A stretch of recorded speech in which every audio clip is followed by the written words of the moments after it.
Amateurs de la revue de presse Afrique sur Sika TV, bonjour et bienvenue. Pour ce numéro, nous ferons escale au Burkina Faso, au Sénégal, en Côte d'Ivoire, puis au Togo. Processus électoral au Togo, le journal Liberté nous apprend que Togo Debout relève les incongruités et appelle à la mobilisation populaire. Centenaire de la fin de la Première Guerre mondiale à Paris, on reste avec le quotidien Liberté qui nous fait savoir que Fort Yassingbe a été snobé par Macron. Profond malaise au sein de la C14, les pro-législatives du regroupement donnent de la voix via le quotidien TM Matin Togo ce mardi. Autre information à la une de TM Togo Matin, les représentants de la C14 à la CENI refusent de prêter serment devant la Cour constitutionnelle. Réforme constitutionnelle et institutionnelle au Togo, le gouvernement balise la voie aux élections crédibles, nous révèle le journal Vérité des peuples qui nous informe de la prorogation du recensement de 3 jours.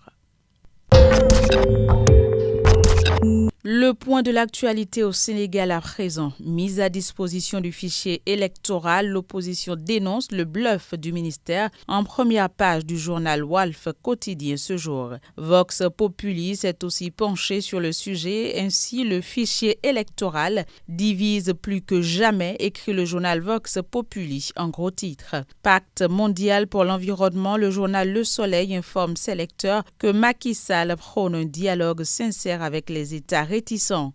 Puis agriculture sénégalaise, le journal Direct Info fait le point des bonnes notes des partenaires techniques et financiers. En Côte d'Ivoire, une lecture de la première page du journal Soir Info nous fait savoir que plusieurs personnes ont été interpellées suite aux affrontements mortels à Yopougon. On reste avec Soir Info qui nous apprend que 4200 détenus bénéficient de la grâce présidentielle. Autre actualité ivoirienne, le chef de l'État s'est exprimé sur la situation politique en Côte d'Ivoire via Fraternité Matin. À ce sujet, il n'y a pas de crispation, a-t-il déclaré à la une du journal Fraternité Matin, qui nous informe également de la visite de Ouattara à l'Élysée après le centenaire de l'armistice à Paris. Puis lutte contre l'insécurité, Sidouaya rassure ses lecteurs du soutien des partenaires aux côtés de Burkina Faso. Le journal Sidouaya nous apprend aussi que des directeurs de ressources humaines bénéficient de l'expertise canadienne dans le cadre de la modernisation de l'administration publique. Voilà, ce sera tout pour la revue de presse Afrique de ce 13 novembre 2018 sur Sika TV. Merci d'avoir été des nôtres. Au revoir.